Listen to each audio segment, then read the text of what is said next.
अब हम लोग स्टार्ट करते हैं टॉपिक नंबर 11। इस टॉपिक का हेडिंग लिख लेते हैं जल्दी से। 11 रेडियस रेशियो। हालांकि ये टॉपिक एनसीईआरटी में नहीं है, लेकिन जब तुम ये टॉपिक सीखोगे तो तुमको ऐसा लगेगा कि तुम सॉलिड स्टेट को टेक्निकली सीख रहे हो। और बेहतर होगा कि ये टॉपिक सीखने से पहले तो मेरा क्लोज पैकिंग वाला वीडियो जो है, जब स्टार्टिंग में डिस्कस किया था क्लोज पैकिंग, ठीक है, तो क्लोज पैकिंग टॉपिक नंबर 4 था शायद, तो तुम एक बार उसको रिवाइज कर लेना क्लोज पैकिंग को, तो और अच्छे से समझ में आएगा ये। ठीक है, चलो तो स्टार्ट करते हैं।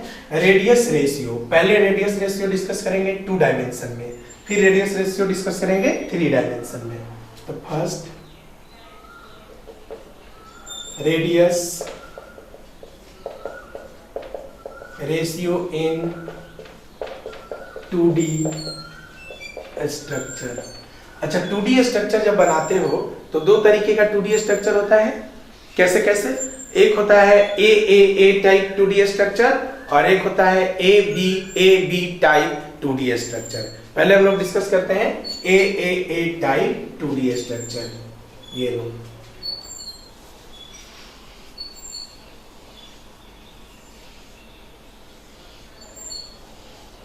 ये तुम्हारा ए टाइप 2D स्ट्रक्चर है।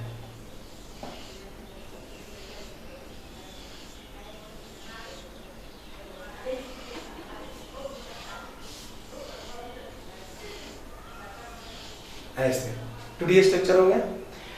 अब इसमें रेडियस रेशियो का क्या सेंस है? जैसे मान लो ये जो तुम्हारे एटम है, इन सबका साइज बराबर है और सबका रेडियस मान लो हम कैपिटल R माने हैं, ठीक है। तो जब तुम 4 एटम को एक साथ ऐसे रखे हो तो इनके बीच में देखो एक जगह खाली है, ऐसे छोटा सा। अब ये जो छोटे साइज का जगह खाली है, इसी साइज के एक एटम को हम ला के यहाँ पे पुट करना चाहते हैं। कैसे? इतने पार्ट को यहां बना रहे हैं, देखो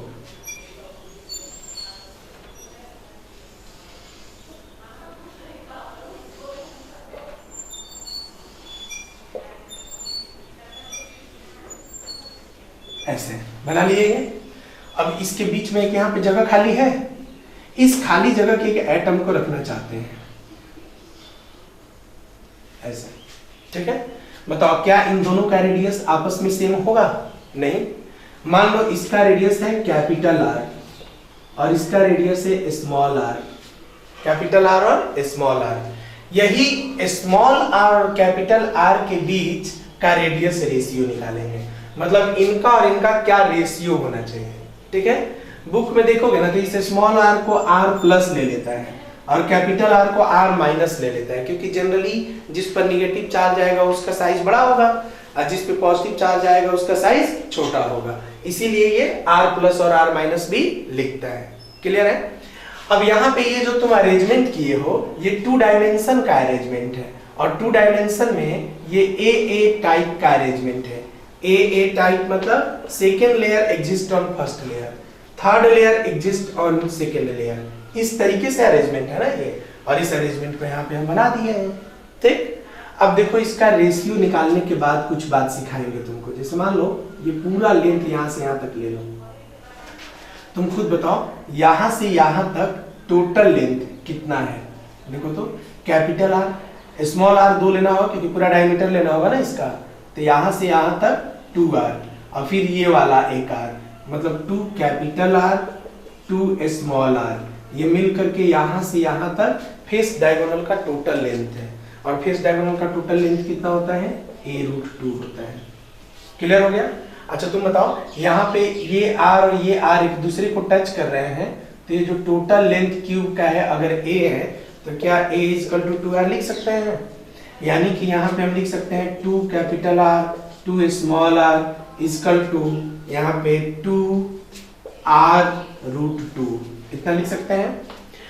अब यहाँ से 2 कॉमन ले लो, 2 कॉमन लोगे तो r प्लस r = r√2, क्योंकि ये वाला 2 इस 2 के कॉमन लेने से कट जाएगा।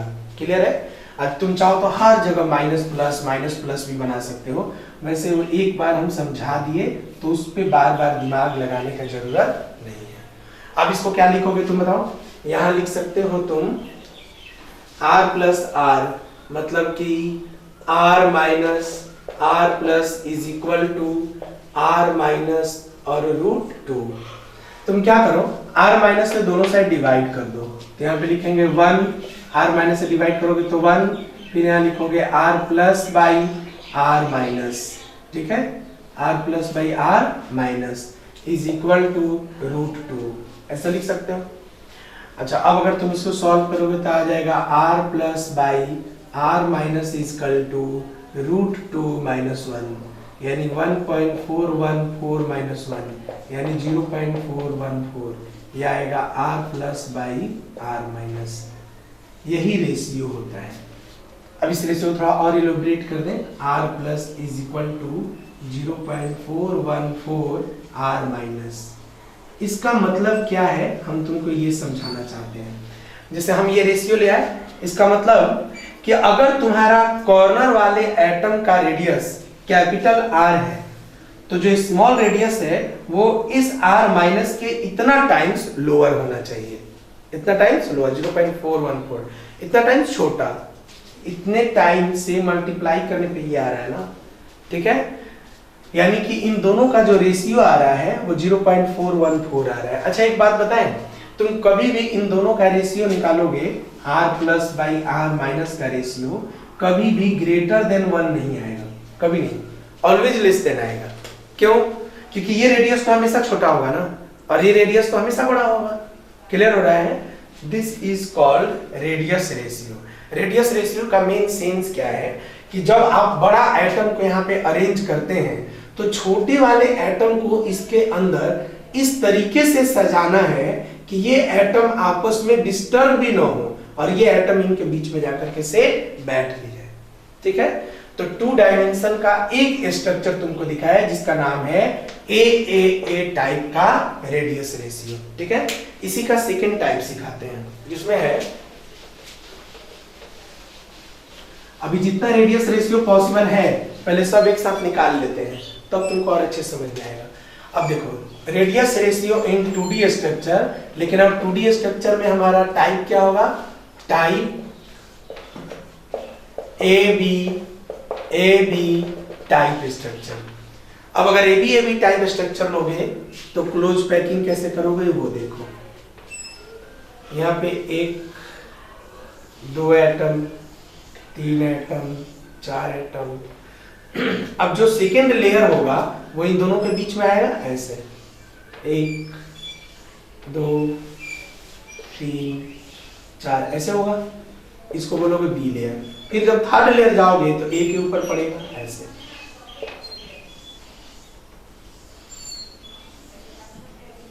ऐसे। ठीक है, अब तुम देखो यहां पे इस 3 एटम को आपस में मिलाओ तो यहाँ पे एक जगह बच रहा है। अब इस जगह के एक एटम को हमें अरेंज करना है। नहीं समझ में आया? इस स्ट्रक्चर को अलग ले लो। अलग कैसे लोगे? मान लेते हैं ये और ये, इसका जो ट्रायंगल बन रहा है ना ये रिवर्स ट्रायंगल है, इसीलिए हम इसका अपोजिट स्ट्रक्चर बनाना चाहते हैं ताकि ट्रायंगल लेते वक्त तुमको अच्छे से समझ में आए। ये देखो ये ट्रायंगल है। अब क्या है, हम चाहते हैं कि एक हमारे पास एटम आए और वो एटम इस तीनों एटम को जहां मिलाए हैं और ये जो स्पेस बचा है इस खाली स्पेस में जाके बैठ जाए, लेकिन इसको डिस्टर्ब भी ना करें। कैसे होगा? देखो हम यहाँ पे पहले इसको ट्रायंगल बनाते हैं। ये तो एक ट्रायंगल बना सकते हो ना ऐसे, ये देखो एक बड़ा ट्रायंगल बन गया। तो हम क्या करते हैं, यहाँ पे एक ट्रायंगल बना लेते हैं ऐसे। इसके बीच में एक ले जाकर के एटम को रखना है, इसके बीच में एक एटम को यहाँ पे रखना है ताकि ये लोग डिस्टर्ब भी ना हो और एटम सेट भी हो जाए। हालांकि ये वाला एटम यहाँ टच करे ऐसा जरूरी नहीं है। समझ आ रहा है? क्योंकि ये एटम इस ट्रायंगल को कहाँ टच कर रहा है। ठीक है, तो ये एटम हालांकि ऐसे बनाएंगे तो तुम कंफ्यूज हो गए, ऐसे। अब तो समझ में आ रहा है क्या बोलना चाह रहे हैं? ठीक है, अब इस एटम का रेडियस मान लो स्मॉल r है और इस एटम का रेडियस कैपिटल R है। हम ये रेशियो निकालना चाहते हैं, कैपिटल R स्मॉल r। इस केस में एटम को कैसे सेट करें? अच्छा तुम बताओ, यहां से हम इसको एक यहाँ पे ऐसे लाइन खींच सकते हैं। देखो ये वाला लाइन ऐसे खींच सकते हो कि नहीं, ऐसे, और ये लाइन ऐसे बना सकते हो।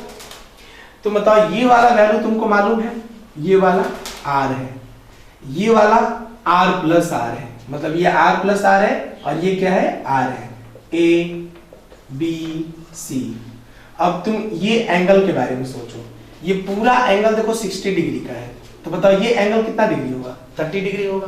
अब 30 डिग्री के एंगल को तुम सॉल्व करना चाहोगे तो कितना लोगे, cos 30 डिग्री। स्टूडेंट हमसे क्वेश्चन पूछता है सर आप cos क्यों लिए, क्योंकि हमको ये वैल्यू मालूम है, ये मालूम है, तो इन दोनों के रेशियो से ही तो हम r तक पहुंच पाएंगे। तो हम लिख सकते हैं cos 30 degree equal to r by r plus r। इतना बात हमको पता चल गया। अब अगर ये बात लिखेंगे तो cos 30 डिग्री का वैल्यू बता दो, √3/2 equal to r by r plus r। इसी बात को अब हम यहाँ पे लिख रहे हैं। देखो √3/2 क्या लिखोगे, √3/2 को बताओ, √3/2 2/√3, इसको रिवर्स कर दिए तो इसको भी रिवर्स करना पड़ेगा, equal to r plus r by r। Clear हो गया। अब तुम इसको डिवाइड कर दो तो 2/√3 equal to 1 plus r by r, इतना लिख सकते हो। अब तुम इसको जरा सॉल्व करो, कितना आएगा, तो r by r is equal to 2/√3 minus 1, इतना लिख सकते हो। अब सॉल्व करो इसको तो 2 माइनस √3/√3 आएगा, r बाई r, r मतलब ये माइनस प्लस माइनस प्लस, इसको बार बार नहीं बनाना पड़ेगा, plus minus plus minus minus, ये लो minus plus minus plus minus minus, ठीक है। क्लियर हो रहा है मेरी बात। अब आ जाओ इसको सॉल्व करो जल्दी से, तो लिखोगे r plus by r minus is equal to 2 minus 1.732 by 1.732। Clear हो गया इसको सॉल्व करने के लिए। अब जल्दी से इसको सॉल्व करो, कितना रिजल्ट आएगा, इसको सॉल्व करोगे तो रिजल्ट आएगा 0.15, कितना आएगा 0.15 r plus by r minus, ये देखियो, ये देखो ये इसका रेडियस रेशियो है। इसका मतलब ये हुआ कि अगर यहाँ पे तुम r plus by r minus यानी कि r plus is equal to लिखोगे तो 0.15 इंटू r माइनस का रेशियो आएगा। इसका मतलब अगर तुम कैपिटल R के एटम को अरेंज किए हो और बीच में जो छोटा एटम है वो R का रेशियो इस रेशियो में होना चाहिए। क्लियर है। अभी सारे रेडियस रेशियो निकालेंगे ना तो फिर हम इसको एक साथ डिस्कस करेंगे कि रेडियस रेशियो निकालने का क्या सेंस है। समझ में आ रहा है मेरी बात। इसको मिटा दे, बहुत बोरिंग काम है लेकिन समझ में आ रहा है ना, क्योंकि जानते हो यहीं से क्वेश्चन आएगा। और ये टॉपिक अभी कैसे बताएंगे, जैसे अभी रेडियस रेशियो निकाल लिए फिर सारे रेडियस रेशियो को एक साथ जोड़ेंगे, मतलब एक साथ समराइज करेंगे और तब तुमको दिखाएंगे कि किस रेडियस रेशियो के लिए क्या क्या कंडीशंस होना चाहिए। कई बार तुमसे एग्जाम में क्वेश्चन पूछेगा कि एक एटम है, उसका कैटायन पार्ट है, उसका रेडियस रेशियो 0.15 है, उसका कोऑर्डिनेशन नंबर लिखिए, कैसे लिखोगे। तो ये सारी बातें हम लोग करेंगे अभी, ठीक है। चलो अब हम लोग यहाँ पे डिस्कस करते हैं radius ratio in 3D structure. इसी में है same radius ratio in 3D structure. Heading डाल लो, यहाँ पे टॉपिक आएगा 2 radius ratio in 3D structure. जब तुम 3D स्ट्रक्चर में बात करोगे तो एग्जैक्टली क्या होगा समझो। 3D स्ट्रक्चर में 3D स्ट्रक्चर करोगे तो दो केस अराइज होगा, एक हेक्सागोनल क्लोज पैकिंग और एक क्यूबिकल क्लोज पैकिंग। कौन कौन सा, हेक्सागोनल क्लोज पैकिंग और क्यूबिकल क्लोज पैकिंग। पहले हम लोग पढ़ने जा रहे हैं hexagonal close packing. Hexagonal close packing में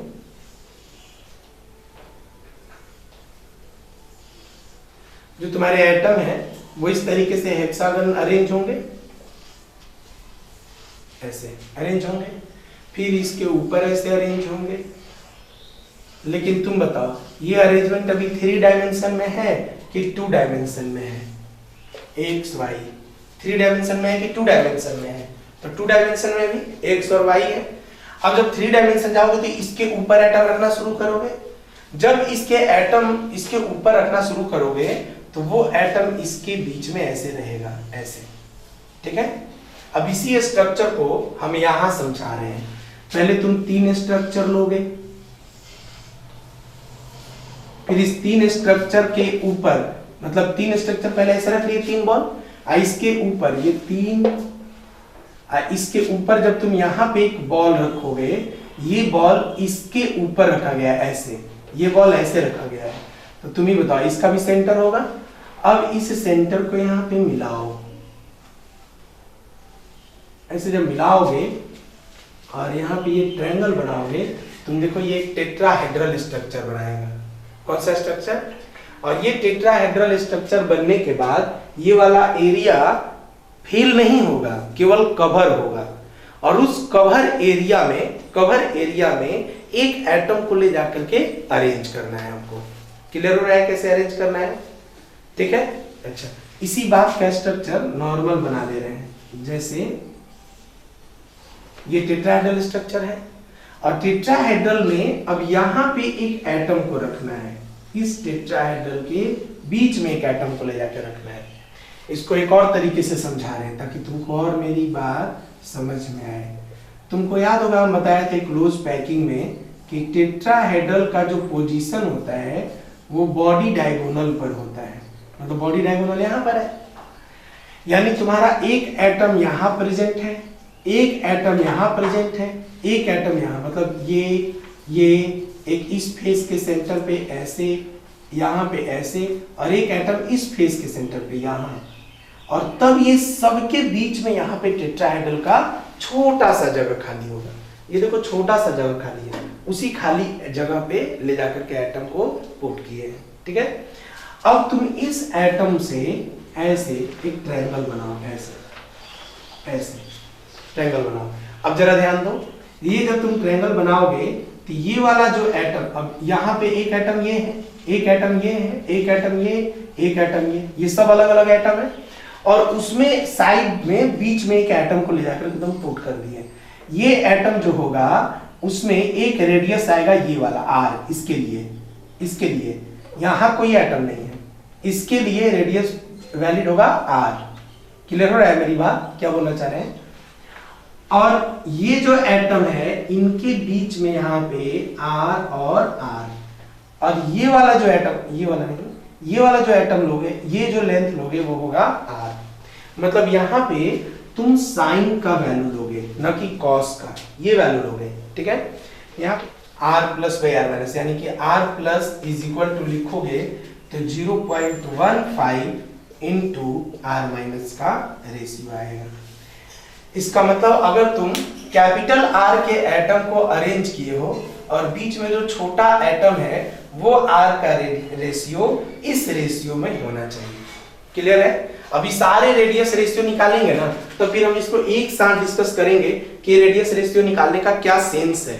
समझ में आ रहा है मेरी बात? इसको मिटा दे, बहुत बोरिंग काम है, लेकिन समझ में आ रहा है ना, क्योंकि जानते हो यहीं से क्वेश्चन आएगा। और ये टॉपिक अभी कैसे बताएंगे, जैसे अभी रेडियस रेशियो निकाल लिए, फिर सारे रेडियस रेशियो को एक साथ जोड़ेंगे, मतलब एक साथ समराइज करेंगे, और तब तुमको दिखाएंगे कि किस रेडियस रेशियो के लिए क्या क्या कंडीशंस होना चाहिए। कई बार तुमसे एग्जाम में क्वेश्चन पूछेगा कि एक एटम है, उसका कैटायन पार्ट है, उसका रेडियस रेशियो 0.15 है, उसका कोऑर्डिनेशन नंबर लिखिए, कैसे लिखोगे? तो ये सारी बातें हम लोग करेंगे अभी। ठीक है, चलो अब हम लोग यहाँ पे डिस्कस करते हैं radius ratio in 3D structure. इसी में है तो हम लोग क्या डिस्कस करना है, radius ratio in 3D structure. ठीक है, तो पहले हम लोग यहाँ radius ratio in 3D structure में समझ लेते हैं कितने तरह का क्लोज पैकिंग होता है। एक क्लोज पैकिंग होता है इसमें ए टाइप, ठीक है, एक स्ट्रक्चर होता है ए बी टाइप, ठीक है, और एक स्ट्रक्चर होता है इसमें HCP close packing. HCP close packing दो तरीके का बात फॉलो करता है। कौन कौन? एक यहाँ पे फॉलो करता है टेट्राहेड्रल बॉन्ड, एक फॉलो करता है ऑक्टाहेड्रल बॉन्ड। सच पूछो तो ऑक्टाहेड्रल वायड और ये ए बी एक ही तरह का होता है, क्योंकि ये भी बीसीसी होता है और ऑक्टाहेड्रल वायड भी बीसीसी टाइप का ही स्ट्रक्चर ले जाएगा, क्योंकि बॉडी सेंटर पे होता है। ऑक्टाहेड्रल वायड बॉडी सेंटर पे होता है, क्लोज पैकिंग एक बार मेरा वीडियो देख लेना। और टेट्राहेड्रल वायड बॉडी डायगोनल पर होता है, इसलिए बीसीसी स्ट्रक्चर होता है और ये भी बीसीसी टाइप का, इसलिए इन दोनों का रेडियस रेशियो लगभग सेम आएगा। एक स्ट्रक्चर हो गया यहाँ पे सीसीपी क्लोज पैकिंग, जिसको तुम कह सकते हो D part CCP cubical close packing, ये भी बीसीसी टाइप का होता है, मतलब ये तीनों एक टाइप का है। तो पहले इसी तीनों का रेडियस रेशियो निकाल लेते हैं, उसके बाद हम लोग टेट्राहेड्रल वायड पे आएंगे। क्लियर है? चलो देखो, अगर बीसीसी स्ट्रक्चर बनेगा तो तुम बताओ एटम कहाँ प्रेजेंट होंगे? तो पहले तो सारे कॉर्नर पे एटम रहेंगे ही, और कॉर्नर वाले एटम एक दूसरे को टच भी करेंगे, तो A=2R लिखोगे। अब तुम जो बॉडी के सेंटर पे एटम रखोगे और यहाँ एटम रखोगे, फिर यहाँ एटम रखोगे, तो ये वाले एटम का साइज इससे तो छोटा ही होगा। शुरू से यही बात डिस्कस करते आए हैं, यानी कि तुम यहाँ लिखोगे 2R 2r, ये पूरा लेंथ हो जाएगा, और पूरा लेंथ कितना होगा A√3। ठीक है, अब बताओ A= कितना लिखोगे? तो यहाँ पे R+R, प्लीज यहाँ पे माइनस प्लस लगाते चलना, इसका कोई मतलब नहीं है। R लिख लिए तो समझ में आ जाएगा, 2 और R और √3 यही आएगा। यहाँ पे भी 2, ये 2 तुम्हारा कट गया। ठीक है, अब तुम इसको सॉल्व करोगे तो आ जाएगा तुम्हारा R/1 + R/R √3, यही आएगा। यानी कि यहाँ पे तुम सॉल्व करोगे तो R/R 1.732 - 1, यानी R+/R- का रेशियो 0.732। इसका मतलब चाहे तुम क्यूबिकल क्लोज पैकिंग करो, चाहे तुम ए टाइप का क्लोज पैकिंग करो, ए बी टाइप का क्लोज पैकिंग करो, मतलब ऑक्टाहेड्रल वायड हो, सीसीपी क्लोज पैकिंग हो, ये सारे केस में तुम्हारा एक ही वैल्यू आएगा, R+/R- का रेशियो 0.732 के रेशियो के बराबर आएगा। ये बात तुमको समझ में आ गया? इसी का एक और पार्ट होगा जिस पार्ट में टेट्राहेड्रल वायड होगा। प्लीज उसको थोड़ा ध्यान से समझना, थोड़ा 3D स्ट्रक्चर है। उसमें क्या होता है, पहले हम लोग यहाँ पे क्यूब लेते हैं। टेट्राहेड्रल वायड प्रेजेंट कहाँ रहेगा? तो बॉडी के डायगोनल पे, ये लो बॉडी डायगोनल पे प्रेजेंट हो गया। यहाँ पे एटम कितने होंगे? देखो, एक एटम ऐसे कवर होगा, एक एटम इस फेस का, एक इस फेस का, और एक आगे वाले फेस का, जिसको हम बनाएंगे तो कंफ्यूजन हो जाएगा तुमको, ये वाले फेस का। समझ रहे हो ना? इसी तीनों एटम को हम यहाँ लेते हैं। एक ये एटम देखो, एक यहाँ वाले एटम देखो, एक पीछे वाले एटम देखो, और इन सब, इसका थोड़ा साइज छोटा हो गया, और इन तीनों को जोड़ने वाला ऊपर का एटम ऐसे। अब ये सब एक दूसरे को टच कर रहे हैं, लेकिन बीच का ये जगह भरा नहीं है। इसी पॉइंट को अगर हम ऐसे बनाना चाहें तो ऐसे बना सकते हैं। देखो, नीचे एक ट्रायंगल होगा ऐसे,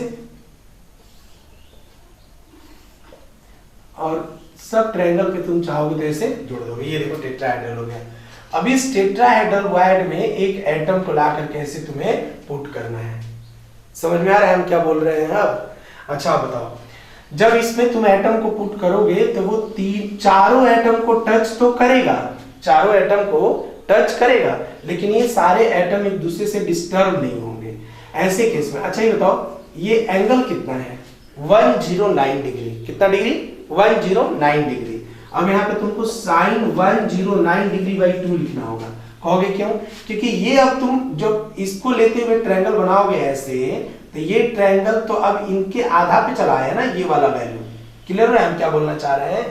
अब ये वाला वैल्यू जब इसका आधा हो गया।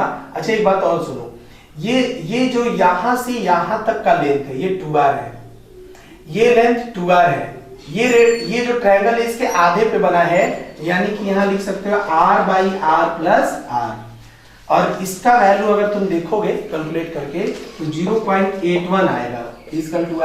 R/R+R, इसको रिवर्स कर दो तो 1/0.81 R+R/R आएगा। क्लियर हुआ? अब इसको थोड़ा सॉल्व कर दो जल्दी से, एक बार कैलकुलेटर से इसको सॉल्व करके बताओ कितना आंसर है। दो तो जल्दी 1/0. तो 1 divided by 0.81 is equal to 1.23. हम तो कैलकुलेटर यूज करेंगे, आप अपना देख लीजिए. R/R. अब इसको अगर लिखोगे यहाँ पे ला करके, ये तुम्हारा आएगा R/R इक्वल टू 1.23 माइनस 1. तो तुम यहाँ पे क्या लिखोगे? 0.23 R/R. ये लो तुम्हारा टेट्राहेड्रल वायर के लिए रेडियस रेशियो आ गया. ठीक है. अभी तक जितने क्लोज पैकिंग थे वो सारे क्लोज पैकिंग के दौरान जो जगह खाली था, उस खाली जगह के साइज का एक एटम ला करके रख रहे थे. वो एटम हमेशा छोटा साइज का था, इसीलिए उसको हम केटायन कंसीडर कर रहे थे, और जो बड़ा साइज का था उसको अनायन कंसीडर कर रहे थे. अब सारे को एक साथ समराइज करने जा रहे हैं. रुको एक मिनट. कैसे समराइज करेंगे? पहले इसको साफ कर लेते हैं. एक एक करके हम बात करते जाएंगे, तुमको पूरा रेडियस रेशियो का मतलब समझ में आ जाएगा. देखो यहां पे हम लोग लिखते हैं, सबसे पहले रेडियस रेशियो. रेडियस रेशियो क्या आया हुआ है? ठीक है.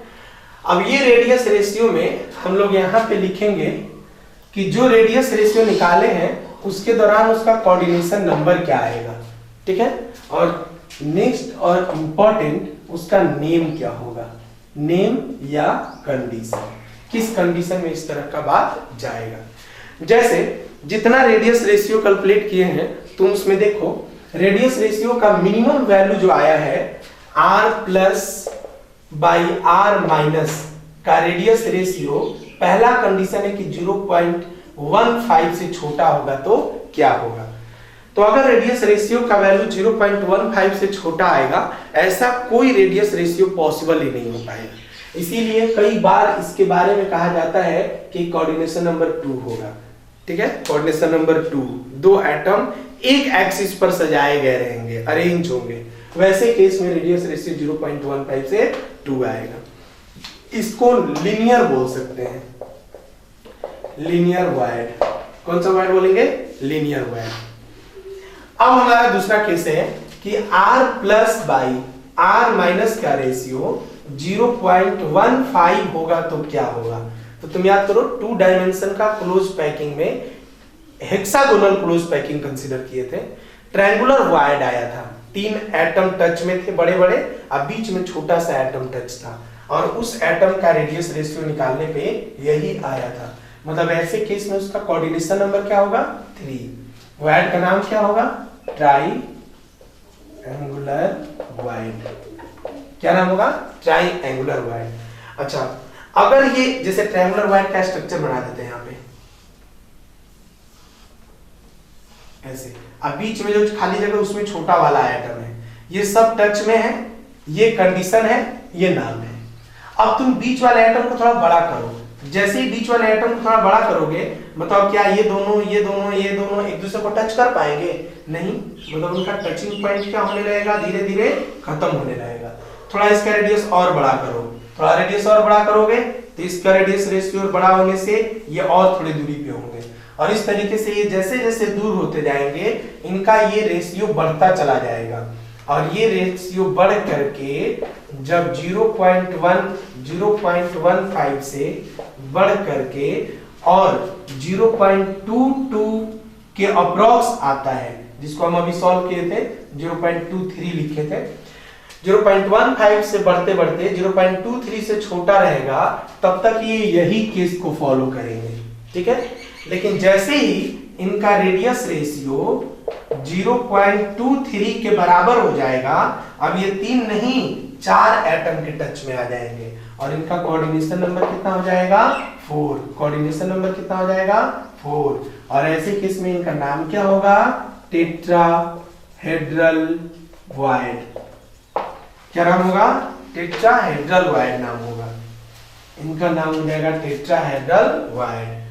लेकिन अगर मान लो इनका रेडियस रेशियो अब 0.23 से बड़ा होने लगा, तो ऐसे केस में टेट्राहेड्रल वायर्ड के जो 4 एटम आपस में टच थे, अब इनके बीच का एटम जैसे जैसे बड़ा होगा ना, अब ये लोग आपस में टच नहीं करेंगे.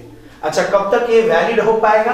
तो जब तक तुम्हारा रेडियस रेशियो 0.414 तक नहीं पहुंचता है, ठीक है। और जब ये रेडियस रेशियो 0.414 तक पहुंच जाएगा, मतलब जब तक नहीं पहुंचता है, इनका रेडियस रेशियो 0.23 और 0.414 तक नहीं पहुंचता है, तब तक ये टेट्राहेड्रल वायर्ड में ही रहेंगे। यही सिचुएशन रहेगा। बस केस क्या होगा कि इस केस में ये दोनों टच करेंगे और इस केस में ये दोनों एक दूसरे को टच नहीं करेंगे। फिर इसका केस आएगा जब रेडियस का रेशियो 0.414 हो जाएगा। अगर 0.414 हो जाता है ना, तो वैसे केस में इनका जो रेडियस रेशियो होगा, मतलब जो कोऑर्डिनेशन नंबर होगा, वो कोऑर्डिनेशन नंबर इनका टच करने लगेगा 4 एटम को। लेकिन 4 एटम में इनका शेप का नाम हो जाएगा BCC टाइप का। क्या नाम हो जाएगा? BCC type. इसी को ऑक्टाहेड्रल वायर्ड भी बोलते हैं। ऑक्टाहेड्रल वायर्ड्स, क्या बोलेंगे इसको? ऑक्टाहेड्रल वायर्ड्स, ठीक है। फिर अगर इसका रेशियो 0.414 से बड़ा होने लगा, रेडियस का रेशियो, अच्छा ऊपर लिख दें केस यहाँ पे, ये वाला तो कोई मतलब नहीं था, तुम इसको लिख भी लेना अभी होल्ड करके जल्दी से, यहां तक केवल मिटाए हैं, लास्ट में एक बार फिर से तुम लिख लेना। अगर इसका रेडियस रेशियो 0.414 से ऊपर हो जाए, यहां तक तो ठीक था, ऊपर हो जाए और 0.732 से कम रहे, 0.414 से बड़ा और 0.732 से छोटा हो, तब तक यही स्ट्रक्चर चलेगा। लेकिन अगर इनका स्ट्रक्चर R+/R- हो जाए, तो इनका स्ट्रक्चर का कोऑर्डिनेशन नंबर टोटल अब हो जाएगा 8। कोऑर्डिनेशन नंबर कितना हो जाएगा? 8। यहाँ का जो कोऑर्डिनेशन नंबर होगा वो भी रहेगा 4 ही। क्लियर हो रहा है मेरी बात? बस शेप टेट्राहेड्रल से ऑक्टाहेड्रल बदल जाएगा, लेकिन कोऑर्डिनेशन नंबर 4 ही रहेगा। ये 2 डायमेंशन में वैलिड है। कितने में? 2 डायमेंशन में। और जब ये इस पे चला आएगा R+/R-, 8 नाम हो जाएगा CCP क्लोज पैकिंग। क्या नाम हो जाएगा? CCP cubical close packing, CCP close packing. ये रेडियस रेशियो का कंडीशन था। बुक में देखोगे केवल 3 लाइन में बता दिया कि R+/R- क्या होगा। तुम मेरी बात को, इसको एक बार वीडियो शुरू से देखना, तुमको समझ में आ जाएगा कि हम क्या बताना चाह रहे थे। और इसी के साथ मेरा ये टॉपिक अच्छे से कंप्लीट हो गया, ठीक है। तो चलो अब हम लोग बढ़ते हैं एपिसोड नंबर 12 की ओर, यानी टॉपिक नंबर 12 नंबर होगा वो भी रहेगा 4 ही। क्लियर हो रहा है मेरी बात? बस शेप टेट्राहेड्रल से ऑक्टाहेड्रल बदल जाएगा, लेकिन कोऑर्डिनेशन नंबर 4 ही रहेगा। ये 2 डायमेंशन में वैलिड है। कितने में? 2 डायमेंशन में। और जब ये इस पे चला आएगा R+/R-, 8 नाम हो जाएगा CCP क्लोज पैकिंग। क्या नाम हो जाएगा? CCP cubical close packing, CCP close packing. ये रेडियस रेशियो का कंडीशन था। बुक में देखोगे केवल 3 लाइन में बता दिया कि R+/R- क्या होगा। तुम मेरी बात को, इसको एक बार वीडियो शुरू से देखना, तुमको समझ में आ जाएगा कि हम क्या बताना चाह रहे थे। और इसी के साथ मेरा ये टॉपिक अच्छे से कंप्लीट हो गया, ठीक है। तो चलो अब हम लोग बढ़ते हैं एपिसोड नंबर 12 की ओर, यानी टॉपिक नंबर 12 की ओर।